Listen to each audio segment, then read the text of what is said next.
This is the BBC World Service. I'm Johnny Diamond, and welcome to World Questions Canada. President Trump called it the 51st state of the USA and has threatened to use economic force to make that claim a reality, starting with high tariffs of 25%. The Canadian Prime Minister says the country is facing the most significant crisis of our lifetimes, with its sovereignty under threat and a federal election full steam ahead. We'll debate passionate questions from across this vast nation.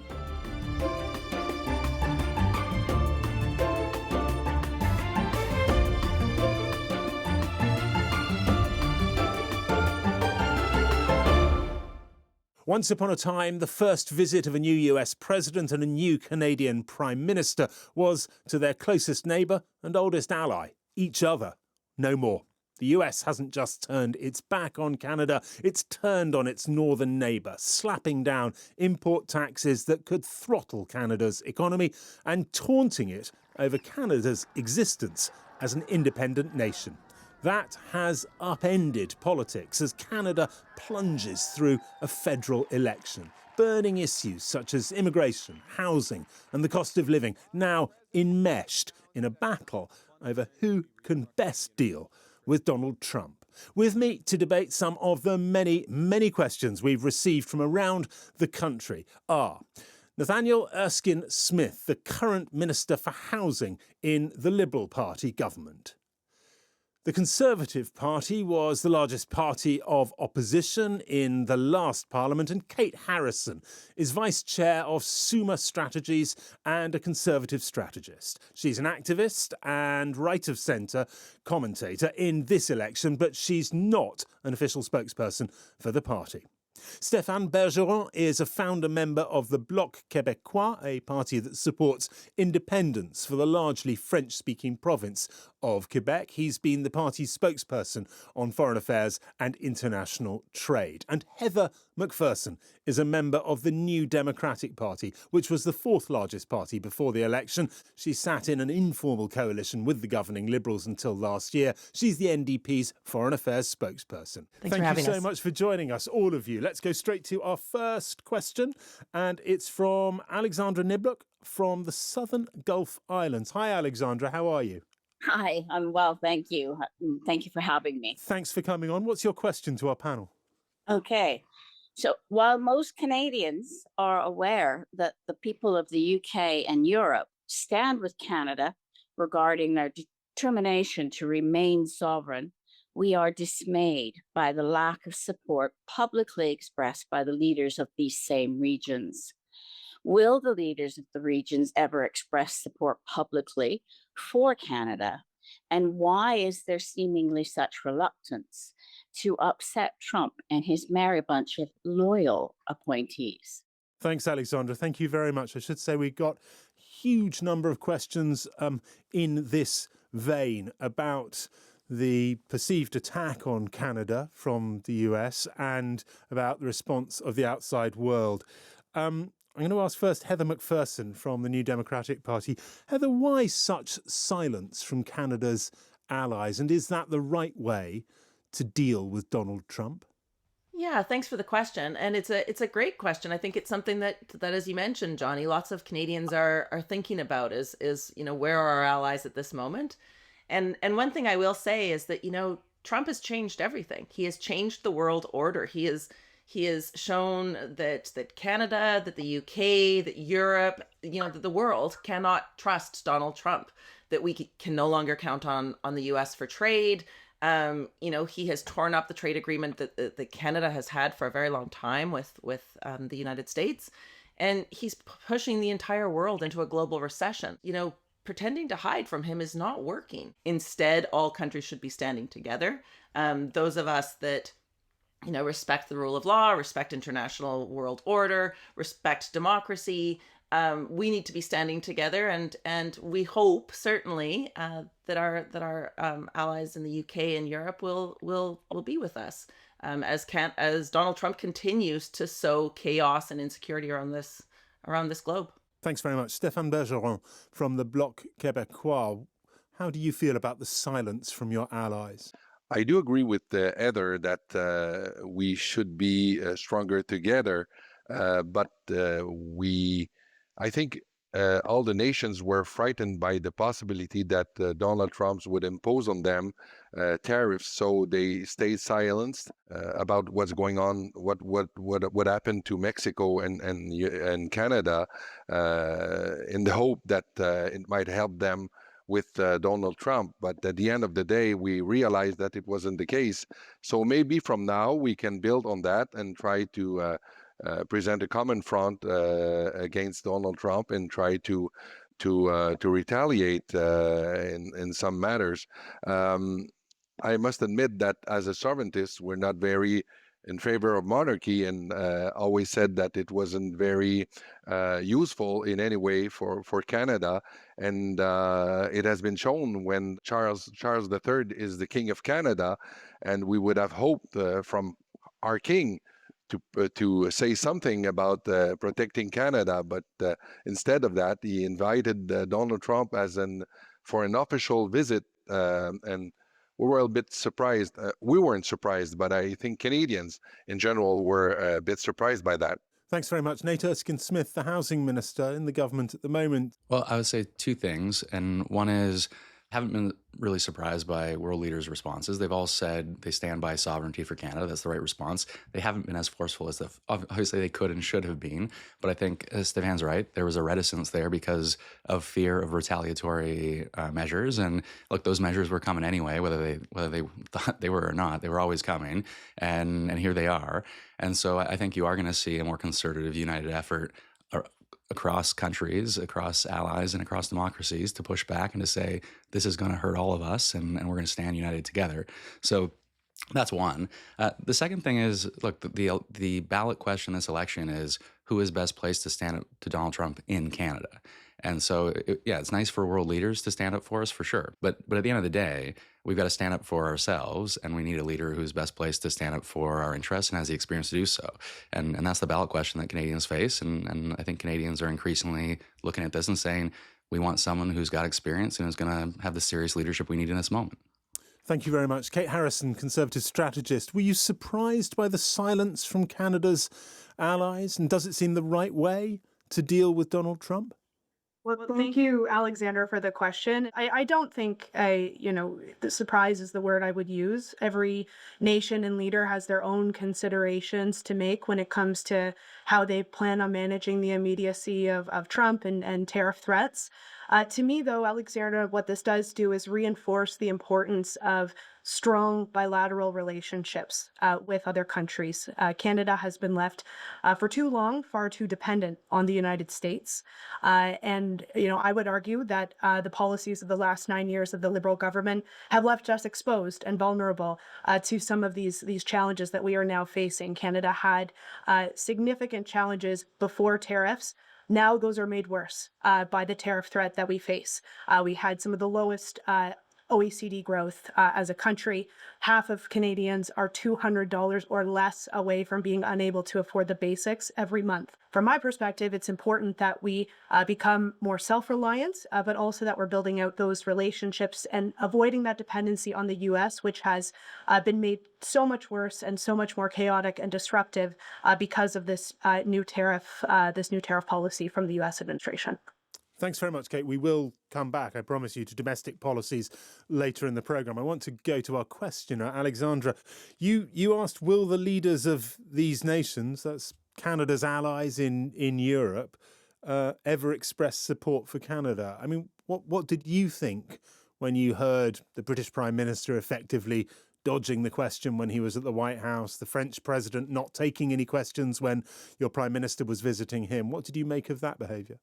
Well, I was dismayed. Most of the people that I associate with expressed a disappointment, significant disappointment that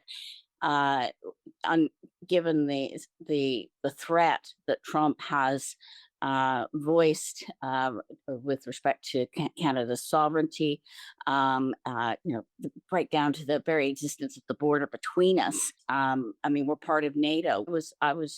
I was unhappy. I would have liked to seen a lot more support from our allies. Alexandra, thank you very much for your question and thank you for your thoughts as well. It's been lovely to have you on the show. We will move on to our next questioner. It is Roberta Spinoza Millman, who lives in Toronto. Okay, so my question is, we're being bullied economically and physically by a belligerent bordering country, which happens to be the most powerful country on earth. As a country, however, we Canadians are extremely blessed. My question is, can Canada and Europe, as democracies which share common histories and values, unite to form a large, mineral-rich and strong, possibly even European, union to counterbalance Russia, China, and an increasingly rogue United States? Stéphane Bergeron from the Bloc Quebecois. Thank you, Roberta. It's a very valid question. We have seen the new Prime Minister as his first state visit going to France and United Kingdom first instead of United States, indicating that he wants to establish relations with reliable allies, and I think it's an indication that Canada and Europe should work closer together. We have a free trade agreement with Europe, and I think the exchanges, the economic exchanges, the commerce between Canada and Europe have grown a lot since this accord. And since we have set up the conflict with Denmark over the Anne's Island, we have now a land border with Europe. That might mean something for the future. Thanks very much. Kate Harrison, Conservative strategist. Does the idea of a union, or at least much stronger links between Canada and Europe, appeal to you? I would distinguish between establishing stronger economic and security ties with Europe. I would say we should have been doing that prior to the immediacy of this tariff threat. I would separate that, though, from this question, which I think you're getting at in terms of perhaps joining the European Union. To Stéphane's point, we are separated by an ocean. I think there is a distinguishment that can be made between what that would mean for Canada, and I would say it's much more complicated than it appears. And, when I even think about how we relate to other European countries on defense spending, Canada would be an outlier in that group. We're only hitting 1.3% GDP on defense spending. Most European allies are far exceeding that. So it's perhaps less about whether or not Canada wishes to join. What would the conditions be that Europe would place on having Canada do that? Lastly, in a time of such emotional tension and anxiety based on the relationship with the US, I'd prefer to have the conversation around, European Union, anything that has to do with the future of Canada's nation and sovereignty once we're through the immediacy of such a threat. Thanks, Kate. Nate Erskine-Smith, the Housing Minister. A formal union with Europe, a strengthened alliance with Europe, somewhere in between? I mean, I think the idea of a formal union is getting way ahead of ourselves.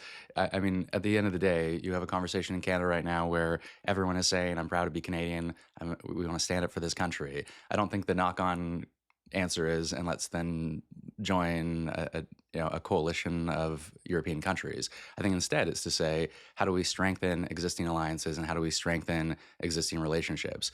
And so one of those relationships is NATO. And how do we make sure we're strengthening that alliance with like-minded countries that are going to stand up for one another when we're under threat and under attack. Another example, and Kate's right about this, is we need to strengthen trade. And yes, trade with the EU, of course. Now, where I would disagree with Kate is we actually have put ourselves in a place over the last number of years to realize that. We have a free trade agreement with Europe and the EU, and we're able to now, I think the next step is to how do we make sure we take advantage of that as much as possible in this particular moment. I wouldn't leave it at the EU, though. You've got a free trade agreement with Australia and South Asian countries through CPTPP. And there's a huge opportunity there as well to realize. And people should know, look, geography, of course, has meant that the vast majority of our exports go to the United States. That's just the reality of our geography. And so you see, over 70% of our exports go to the United States. It has declined modestly, and we have to make sure that if we want more independence in that regard, we've got to look overseas, but not just east, west as well. Thank you very much. Heather McPherson from the New Democratic Party, the talk of an alliance, a union of some shape or form with Europe against Russia, China, possibly America? I would say nothing really should be off the table at the moment. Our interests are far more aligned right now with progressive European governments than they are with Donald Trump and his administration. Obviously, there's geographic challenges there. I would say I agree with Nate that we need to diversify our trade relationships. The Indo-Pacific strategy was one example of how we are looking at Asia and South Asian countries and developing trade there. I look at the African continent. This is the fastest growing economic bloc in the world at the moment, and we should be there. But absolutely, we should be looking at the European relationships. We should be continuing to build those. We can no longer count on the U.S. as a trading partner. We're not going to stop trading with the United States. That's not possible, as Nate alluded. We have a very large relationship with them, but they're no longer dependable, and we do need to act accordingly. Thank you very much. Roberta, what do you make of what you've heard, and what would you like to see happen in the years ahead? I mean, our prime minister just recently made the statement that if the United States is no longer going to take the lead, Canada's going to take the lead. Well, what does that actually look like? Is Canada going to take the lead in some kind of formal way? Does that include Australia and New Zealand? How does Canada take the lead if this is what Prime Minister Carney is speaking about? Roberta, thank you very much indeed. Thanks for joining us. Very good to have your question and your thoughts. We'll go straight to our next questioner. It is Denis Castillo from Montreal, Quebec. And as you can probably guess, he is a French Canadian. Denis, thank you for joining us. Let's have your question. Question, it's forget about the tariff. This is just a front. What really matters is Canadian sovereignty. If the US were to invade Canada, would NATO defend us, knowing that the US is part of NATO? It may sound funny, but I'm not joking. It could happen just as Russia invaded Ukraine. Canada needs to rearm, strengthen its defense, and reestablish its own nuclear deterrent as it had between 1964 and 1984. Denis, thank you very much for that question and comment. Let's put it to our panel. Heather McPherson for the New Democratic Party. Yeah, thank you very much. And thanks for that question.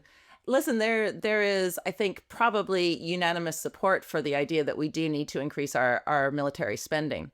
There's two things that you brought up in your question that I think I might disagree with you a little bit on. One is the idea of the renuclear, rearming us with nuclear weapons and using nuclear deterrence. The idea of nuclear deterrence is based on the principle that the leaders are rational actors. And right now, I have to say, we don't have rational actors that we're working with. Trump and Putin are chaotic, they are disruptive, and the fact that they would not put their own population at risk, which is the nature of a nuclear deterrence, is the issue here. And I don't have that confidence. And the other thing I think that we also should think about is, we look at military spending, but at the same time that we look at military spending, let's look at the other things we need to do to make the security of the world better. More diplomacy, more investment in international development. When I hear Pierre Poilievre, the leader of the opposition, say that he would cut international development funding to fund the military, I think that's the absolute wrong direction. Thanks very much. Kate Harrison, you're not a spokesperson for the opposition Conservatives, but you are a member of the party. You speak at times for it. What do you make of the criticisms you heard there from Heather McPherson? I think that it's fair to say the foreign aid approach of the current government has been ineffectual. It's also fair to say that the current government has not made significant advancements on defense and military spending. We have significant recruitment and retention issues for the armed forces. To the point on nuclear, Denis, to your question, Canada does have a very mature nuclear industry that does not necessarily translate to a defense and security capability. But I think the root is we need to get straight on procurement and spending, CAF recruitment and retention, and then have these conversations around deterrence. My perspective is perhaps that's best done in a more collaborative manner as opposed to just for Canada going it alone. Thanks very much indeed. Stéphane Bergeron from the Bloc Quebecois. Alors, bonjour et merci pour la question, Denis. Your question is a serious one, and the fact is that I was in Brussels last February, taking part in the meeting of the Parliamentary Associations of NATO. We discussed that question about what would happen if the United States were to invade Greenland or Canada. And the fact is that this alliance has been set to defend its members against a foreign threat, coming from outside. So NATO wouldn't be there to defend both Denmark and Canada. One of our obligations within NATO is to increase our military spendings. And I do think that the Liberal government under Justin Trudeau spoiled a consensus that was established for the first time in decades. All political parties agreed on the fact that we should raise military spending, and the government decided not to do so. We have to step up.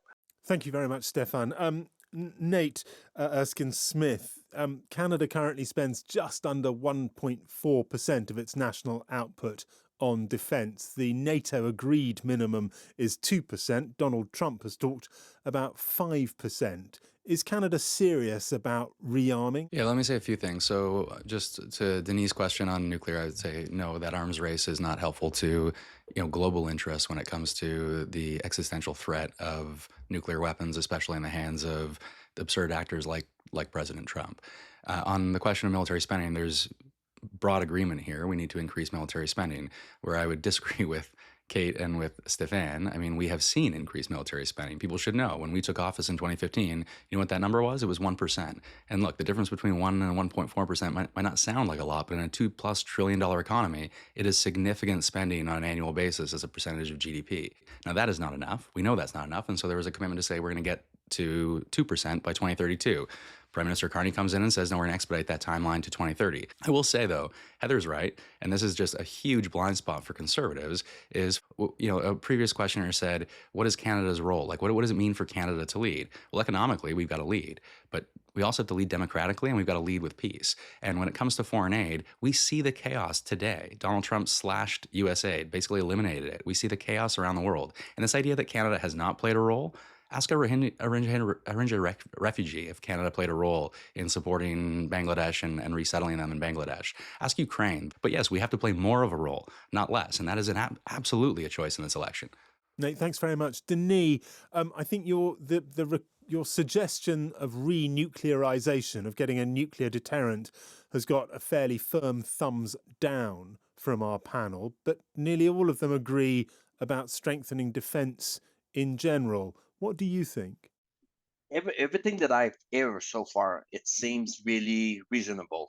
It's kind of like we are Canadian, reasonable. We're the good guy and all that stuff. But the other thing is, we're dealing with unreasonable people, which is coming from the south or from the north, because the Russia is only at the top of us. Mm-hmm. So it worries me that if anything happens like tomorrow morning, in the field, on the street, people are talking about it. Nuclear deterrent, for me, it seems reasonable dealing with someone that is unreasonable. Denis, thank you very much indeed. Thanks for your time. We will go to our last question in the programme. It comes from Blanche Moyer, who's at Prince Edward Island off the east coast of mainland Canada. Blanche, what's your question for the panel? Well, hello from PEI. And I grew up in what is now called Three Rivers. And when I was a teenager, every February, the high school hosted winter carnival events on the frozen river when temperatures were a consistent minus 20 degrees. There would be ice fishing, snowmobile races, and we could skate 4 kilometers down the river to the nearest town. Now, the river doesn't freeze at all. Canada geese no longer migrate. They stay all winter. The seals who used to live out on the ocean ice floes, they give birth on the cement under the bridge. And warm water sharks are seen off our coast. So if we are dropping the carbon tax, how are we going to combat this climate change and protect the environment? Okay, Blanche, thank you very much. And thank you for that very vivid postcard from your youth. I'm going to ask the panel for just one thing rather than their entire environmental policy, but one thing that they would like to see happen to protect Canada's environment. Stéphane Bergeron from the Bloc Quebecois. Merci. Thank you, Blanche, for this question. I think we have to move fastly to stop subsidizing the oil and gas industry and starting to subsidize the green energy, because this is the future. Thank you very much, Stéphane. Can I go to Nate Erskine-Smith, Housing Minister, a member of the Liberal government? I think the big picture thing is empowering clean energy, and that includes storage and transmission. On a local level, I'll just say I have one school in my riding that has solar panels and is reducing its own emissions and is net zero, and it's an incredible. It's making climate action visible. Thank you very much indeed. Heather McPherson. Yeah, and thanks for that question. I mean, it's so visceral when you describe what was available in your childhood. I was talking to my children, and in Alberta, they can't remember a summer when we haven't had forest fire smoke. I think it illustrates how the world is changing and how we really do need to treat this as an urgent issue. And frankly, the number one thing we need to do is we need to do economic diversification. Our energy needs to be diversified. We need to start investing in renewable energies. It's so important right now. Thank you, Heather. And finally, Kate Harrison, Conservative strategist. The one thing you would do to protect Canada's environment? We should be very focused on the technology and innovation and subsidizing support for energy producers of all types to make sure that they are investing and that we are developing carbon capture, storage, and other emissions reductions technologies that can allow us to produce clean energy in Canada and really position the country as a leader in this space. Thank you very much indeed. I'll have the last word from you, if I may, Blanche. Well, if I could just Please. give one suggestion to Nate there, housing. When you're building all these new houses, make sure they all have solar panels. They have heat pumps, not oil furnaces, right? and in this way, we really have, like my own house, I have solar panels, I have heat pumps, I have electric car. I don't use any fossil fuels, And I think that, the ecological concerns have to trump the economic. That's it for World Questions Canada. A big thank you to all of our panel and, of course, all of our questioners that contributed to the debate. I'm Johnny Diamond. Goodbye.